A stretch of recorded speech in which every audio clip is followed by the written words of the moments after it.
Je passe la parole au professeur Jean-Guy sur les facteurs de risque de prématurité.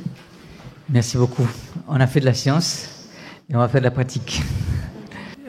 Jacqueline Bangou m'a demandé, Madame la Présidente m'a demandé de parler des facteurs de risque de l'accouchement prématuré.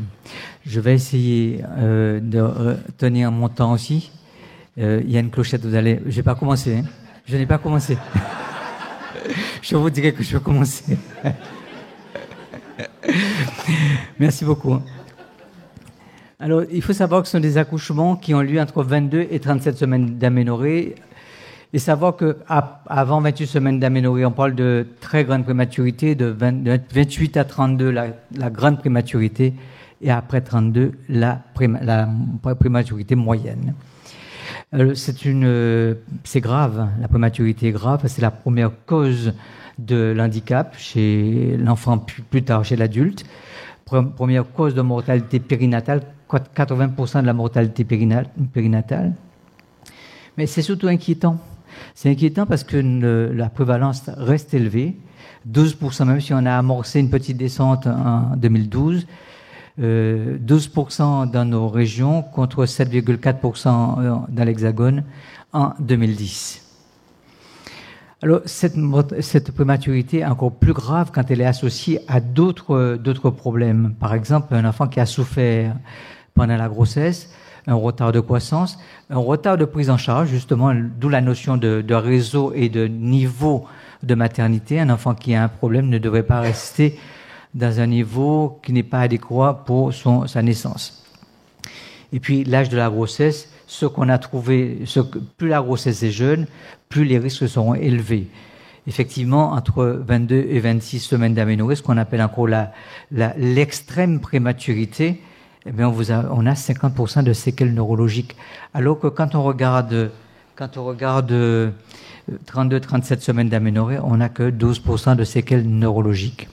Donc, plus la grossesse est jeune, plus il y a des risques. Ceci se retrouve aussi dans la mortalité. Plus la grossesse est jeune, plus il y a une mortalité élevée.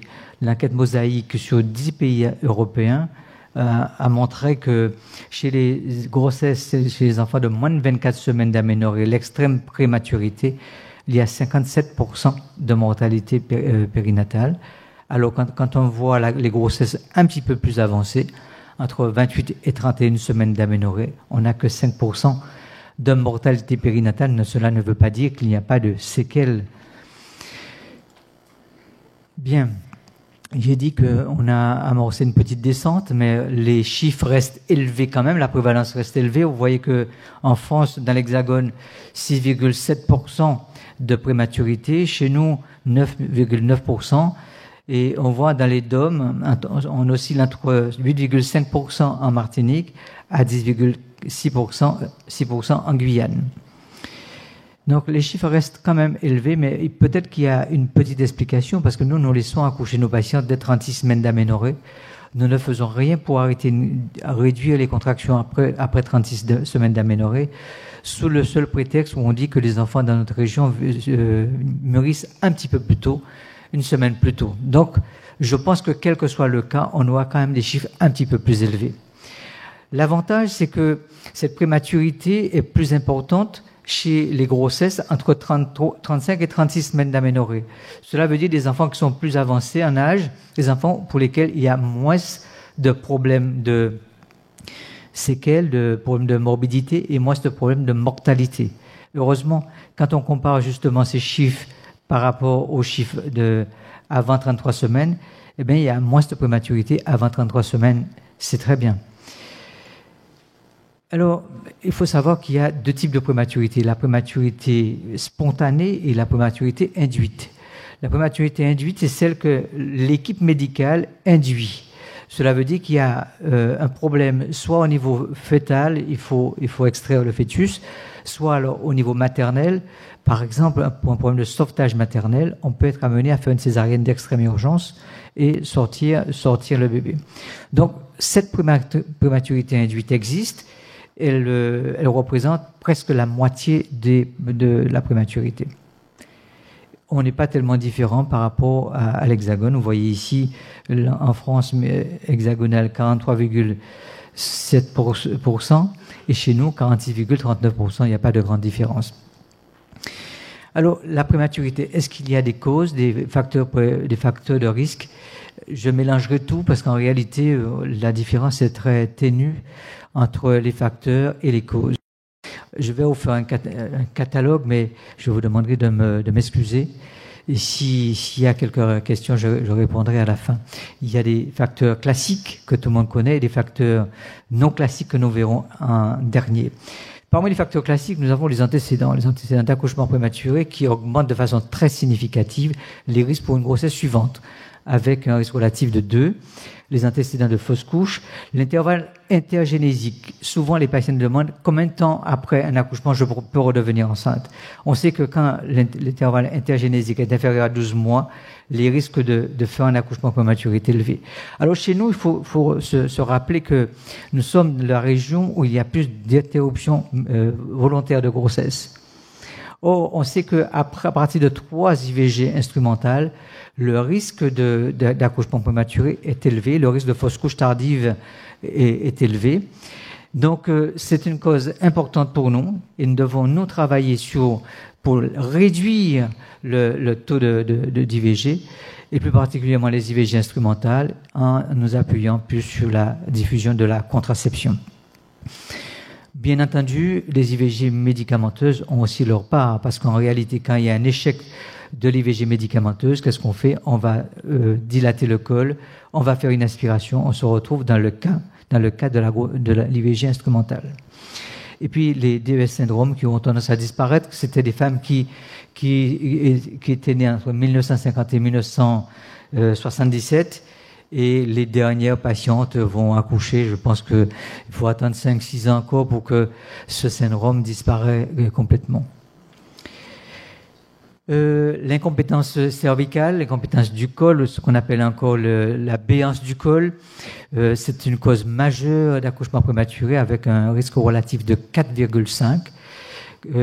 Important aussi pour les fausses couches à répétition, fausses couches tardives. Et là aussi, tout traumatisme du col, les dilatations du col, les IVG instrumentales peuvent entraîner justement cette incompétence cervicale. C'est par ce biais-là, justement, que les IVG instrumentales favorisent l'accouchement prématuré. Et puis les malformations, qui jouent un rôle pas très important, et les malformations acquises, les fibromes, mais pas tous les fibromes, ceux qui vont comprimer la cavité utérine. Vous voyez ici, tous ces fibromes qui sont soit dans la cavité, soit alors vont comprimer avec l'évolution de la grossesse, ces fibromes peuvent favoriser l'accouchement prématuré. Alors que ceux qui sont à l'extérieur, ceux qui sont ici, n'entraînent aucun risque. Peut-être pour l'accouchement, mais pas pour la prématurité. Et puis sur cette photo, vous voyez bien que la cavité utérine est ici, et vous voyez là que le fibrome comprime complètement cette cavité qui aurait dû être triangulaire, et là vous voyez que le fond est complètement rentre dans la cavité utérine, tout simplement à cause de ce fibrome qui va forcément gêner le développement du fœtus. Voilà, concernant les béances du col, voilà, vous avez un col qui est normal, environ 4 cm 5. À l'échographie, voilà le col qui est aussi normal. Vous voyez que vous voyez le canal cervical qui est bien visible, qui est fermé ici et fermé là. Voilà un canal cervical qui n'est pas fermé, qui est raccourci ici, et puis qui est ouvert. Vous voyez l'orifice interne qui est ouvert. Et à ce moment-là, les membranes peuvent rentrer dans cet orifice et servir de coin dilatateur et ouvrir le col. C'est pour cela, justement, tout traumatisme du col peut entraîner, justement, une rupture des fibres circulaires qui sont là. Il y a des fibres circulaires qui sont là. Quand on traumatise le col en dilatant, on peut rompre ces fibres circulaires et favoriser la fausse couche ou l'accouchement prématuré. Alors, ce sont des accouchements qui se font habituellement très vite, sans trop de douleur en cas de béance, sans trop de douleur, et les patientes viennent en consultation parce qu'elles ont un petit peu mal, pas la grosse douleur de la contraction utérine. Et quand on met un spéculum, on voit ça, on voit le col qui est ouvert. À l'intérieur du col, en hublot, vous voyez que cette poche des os qui est ici. Alors qu'elle vous dit j'ai quelques douleurs, mais pas très importantes. le col se dilate très facilement parce qu'il n'y a pas de résistance au niveau de ce col et la moindre petite contraction suffit pour faire descendre le fœtus. Et là, nous avons fait un cerclage à chaud, vous voyez que le cerclage ici, qui ferme le col, tout en sachant qu'un cerclage à chaud est moins efficace qu'un cerclage effectué tranquillement en dehors de ce phénomène. D'autres facteurs, les métrorragies du 3e trimestre, fondamentales, c'est même une cause d'accouchement prématuré. Il faut faire très attention. Quand une femme vient en consultation, vient aux urgences avec des métrorragies au 3e trimestre, à 30 semaines, 31 semaines, 32 semaines, cette femme peut faire un accouchement prématuré. Il ne faut pas dire que c'est pas très important, je la laisse partir. Je l'hospitalise parce que le risque d'accouchement prématuré est élevé. Les grossesses multiples, c'est une situation à haut risque. Et on sait que la procréation médicalement assistée a un rôle important dans la survenue de ces grossesses multiples. Heureusement que chez nous, ce n'est pas forcément le cas. Donc, pour ces grossesses gémellaires, vous savez que 60% accouchent avant 37 semaines d'aménorrhée et 10 avant 10 semaines d'aménorrhée. 10% avant 28 semaines d'aménorrhée. Je disais que heureusement, c'est pas forcément notre cas aux Antilles parce que nous avons peu de grossesses gémellaires. Vous voyez ici, c'est une diapositive empruntée à l'équipe de la PMI. Vous avez 14%, on a 14% de grossesses gémellaires en Guadeloupe, alors que dans l'Hexagone, il y a 22%. Donc, c'est pas la cause la plus importante chez nous. On va faire attention parce que la PMA commence à prendre de la place, mais c'est pas le cas le plus important. D'autres causes sont plus importantes, d'autres situations sont plus importantes. Les parodontites. Et pendant très longtemps, on ne parlait pas de ce facteur prédictif, ce facteur de risque. On sait que les parodontites maintenant multiplient par 2 le risque d'accouchement prématuré. Tout simplement parce qu'il s'agit d'un foyer infectieux à partir duquel les microbes vont partir dans la circulation, entraîner une bactériémie et après une chorioamniotite, d'où l'accouchement prématuré, la fausse couche tardive. La vaginose bactérienne, et pour les biologistes qui sont là, c'est important, cette vaginose bactérienne multiplie par 2 le risque d'accouchement prématuré. Alors, actuellement, on travaille beaucoup, on se base beaucoup sur le score de Nugent. Le score de Nugent est divisé en 3, de 0 à 3, parce que ce score va évaluer l'écosystème vaginal. Donc, de 0 à 3, la flore est normale, de 4 à 6, la flore est intermédiaire, et à partir de 7 jusqu'à 10, c'est une flore anormale, avec une flore qui est remplacée par généralement des bacilles anaérobies, dont le Garnerella vaginalis. Et ce Garnerella vaginalis, il faut le traiter. Il faut le traiter en raison de 2 grammes de métronidazole pendant 7 jours. Et puis, il y a la bactérie qu'il faut traiter aussi. Il ne faut pas passer à côté de c'est pas vraiment une infection urinaire, mais il faut la traiter. Alors, comment cette vaginose bactérienne, comment cette infection va entraîner les contractions? Eh bien, vous avez, par migration ascendante, les microbes du vagin vont venir coloniser les glandes de l'endocole. Et ces glandes vont fabriquer des cytokines. Et hier, Madame Duhem nous a parlé de l'orage cytokinique inflammatoire. Eh bien, c'est ce qui se passe. Ça va fragiliser les membranes. Il y a une synthèse de prostaglandines. Et vous savez que les prostaglandines vont favoriser les contractions utérines. On sait, nous, que nous préparons un col en mettant des prostaglandines. On sait que ça donne des contractions. Eh bien, il y a des prostaglandines naturelles qui sont fabriquées à ce moment-là, qui vont favoriser les contractions sur des membranes qui sont fragilisées par les facteurs, par les cytokines pro-inflammatoires. Donc, vous voyez que l'infection, il faut traiter. Certains germes ont un rôle très important dans les accouchements prématurés. L'hémophilus influenzae joue un rôle important avec un risque relatif multiplié par 5. Et puis, même les Escherichia coli qu'on connaît bien, en fonction du pourcentage de microbes dans le vagin, on sait que le risque relatif s'élève, passe de 1,7 à 2,7. Alors, pendant longtemps, on a couru aussi après l'uraplasma, après le mycoplasme. pour l'instant, on n'a pas prouvé le rôle de ces micro-organismes dans le déterminisme de l'accouchement prématuré. On voit souvent des patientes avec de gros traitements pendant toute la grossesse et c'est vrai que c'est difficile de faire partir ces microbes. Je crois que dès que vous les avez traités une fois, il faut arrêter parce que vous allez détruire la flore naturelle et vous allez favoriser l'installation des germes anaérobies et les risques de vaginose. D'autres facteurs socio-économiques, on sait que l'ethnie joue un rôle. Aux États-Unis, il y a une prévalence beaucoup plus élevée chez l'ethnie noire, 16 à 18% versus 9% chez les blanches. Il y a certainement un biais aussi parce qu'il y a certainement une précarité plus importante dans cette population. Le poids, on sait que quand les femmes prennent pas beaucoup de kilos pendant la grossesse, moins de 5 kilos, il y a des risques d'accouchement prématuré et surtout quand elles sont maigres, quand elles deviennent enceintes, là, il y a un risque d'accouchement prématuré. On sait aussi qu'il y a un risque plus élevé chez les mineurs, chez les adolescentes, et à moins de 18 ans. Nous avons fait une étude dans le service. Il s'agit d'une thèse de Dr Guyot qui a été publiée. Une thèse qui a porté sur près de 4000 accouchements. Il y avait 169 mineurs, soit 4,2% des femmes, un peu plus que dans l'Hexagone. Ça va de 0,5 en fonction des régions jusqu'à 2,5. Il y avait 20% d'accouchements prématurés dans cette tranche d'âge. Mais attention, il n'y a pas que l'âge, parce qu'il y a d'autres facteurs associés, parce que chez ces adolescentes, il n'y a qu'un tiers qui désirait la grossesse. Cela veut dire qu'il y a deux tiers qui ne désiraient pas de la grossesse, ce qui veut dire que la grossesse n'a pas été suivie comme les autres grossesses. Donc, il y a un biais. Mais si on prend que l'âge, on sait que à cet âge-là, le risque est plus élevé. Il nous appartient, nous, de cibler cet âge, de le prendre en considération pour mettre en place des outils pour éviter justement que ces jeunes fassent des accouchements prématurés. Des facteurs socio-économiques. Tout le monde les connaît, c'est la précarité, les carences, les problèmes d'accès aux soins, les violences conjugales, les statuts de femmes isolées.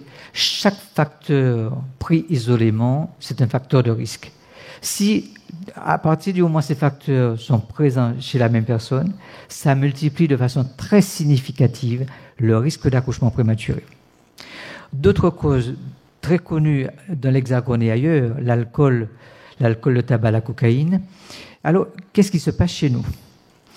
Il y a une étude qui a été effectuée par une sage-femme dans le service, dans les années, il n'y a pas très longtemps, 2013, qui a porté sur 1062 femmes qui ont accouché à partir de 22 semaines d'aménorrhée. Quand vous regardez cette diapositive, vous voyez que 2% de consommatrices de cannabis, contre 3% à peu près dans l'Hexagone, en Lorraine. 10 à 12% de femmes fumant pendant la grossesse contre 30% dans l'Hexagone. 21% de femmes prenant de l'alcool contre 23% dans l'Hexagone. Vous allez dire, mais il n'y a pas de différence. Si, il y a une grande différence parce qu'en fait, vous regardez la dernière ligne, c'est du tabagisme très faible, de temps en temps une cigarette. C'est de l'alcoolisme occasionnel, sauf le cannabis qui est pris de façon régulière. Donc, on n'est pas dans la même problématique que dans la métropole, tout en sachant qu'il ne faut pas oublier que ça existe aussi chez nous. Les facteurs moins bien documentés, le chlordécone, vous savez que ça fait la une des journaux il y a quelques années, il y a eu des travaux qui ont été effectués dessus après. Le chlordécone a été cité dans de nombreuses pathologies, nombreux risques, dont le risque d'accouchement prématuré. Et nous avons effectué un travail dans le service, une cohorte Timoun, qui a été pilotée par le Dr Cadel en lien avec le Dr Multigné de l'INSERM de Rennes. Et on a trouvé un impact de ce chlordécone chez les femmes exposées, un impact sur l'accouchement prématuré. Donc il y avait deux groupes, un groupe exposé, un groupe non exposé. Et puis, des facteurs psychologiques pour terminer, Madame la Présidente, je pense que je serai à l'heure, je ne me ferai pas arrêter. les facteurs psychologiques, le stress, les problèmes psychologiques. Vous savez que au Canada, par exemple, les menaces d'accouchement prématuré sont prises en charge différemment que chez nous. Il y a un accompagnement psychologique et on s'est rendu compte que cet accompagnement psychologique réduit de façon très significative le risque d'accouchement prématuré. Et puis, il y a la pénibilité du travail. La pénibilité au travail, vous avez la durée du travail, le port de charge lourde, la station debout, une marche plus de 5 heures. Et le docteur Galandi, qui a fait un travail il n'y a pas très longtemps, il y a une semaine, avait parlé plus de 42 heures de travail par semaine, ce qui est lourd pour une femme enceinte. Les escaliers aussi, il y a le CRAP, le coefficient de risque d'accouchement prématuré, qui avait été mis en place par Papiernik il y a de nombreuses années. C'était le premier score que nous avons utilisé dans l'Hexagone et qui a été diffusé dans le monde entier. Actuellement, il y a des facteurs un petit peu plus précis, c'est pour cela qu'on n'en parle pas beaucoup, mais faisait intervenir quand même les escaliers et la pénibilité du travail. On sait que chez ces patientes qui font un travail pénible, l'arrêt de travail permet de réduire la prévalence de l'accouchement prématuré, mais dans un groupe à risque. Alors, la diffusion des arrêts de travail n'est pas la solution chez les tout venants. Par contre, la diffusion des arrêts de travail, la mise au repos de ces femmes qui ont des facteurs de risque, dont la pénibilité du travail, joue un rôle fondamental. Donc, il ne faut pas dire aujourd'hui qu'on va réduire les accouchements prématurés en distribuant des arrêts de travail. Ce n'est pas cela. Mais par contre, quand vous avez des facteurs de risque, oui. Voilà. Donc, on aurait beaucoup à dire, mais Madame la Présidente, j'en ai terminé. Je vous remercie.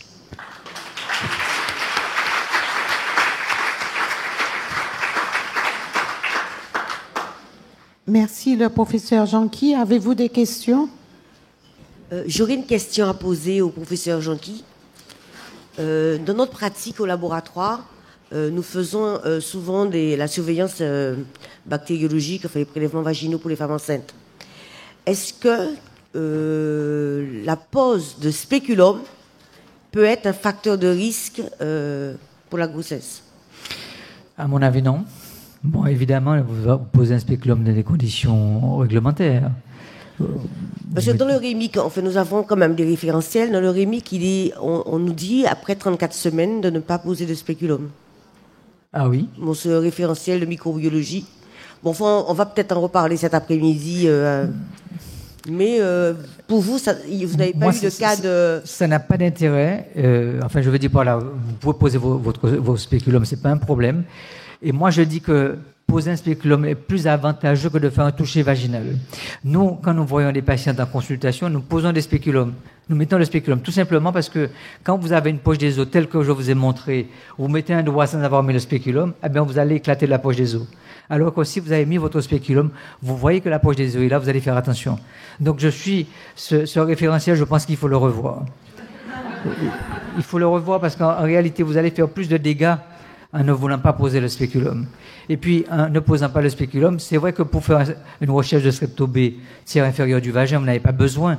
Mais quand on vous demande de faire un vrai prélèvement vaginal, vous n'allez pas faire le tiers inférieur du vagin. Et puis, au premier trimestre, chez les patientes qui font des fausses couches à répétition, c'est intéressant. Vous avez bien compris que l'endocervicite est grave. C'est intéressant de faire un endocole. Et sans spéculum, on ne peut pas faire d'endocole. Devant des cas particuliers, il faut faire un endocole. Et sans spéculum, on ne peut pas faire un endocole. Tu avais dit lors de la prématurité, et on avait rencontré, il y avait des chercheurs qui avaient fait une communication, ils disaient que pour le chlordécone, est-ce que quand on avait vraiment cet test significatif, on aurait interdit l'allaitement en même temps? Donc est-ce que, tu vois, tu dis, je n'avais pas toutes ces notions, mais tu disais qu'il y avait un impact sur la prématurité. Mais en même temps, ils te disent, le jour où ça va être un taux suffisant, on va peut-être empêcher l'allaitement ou stopper.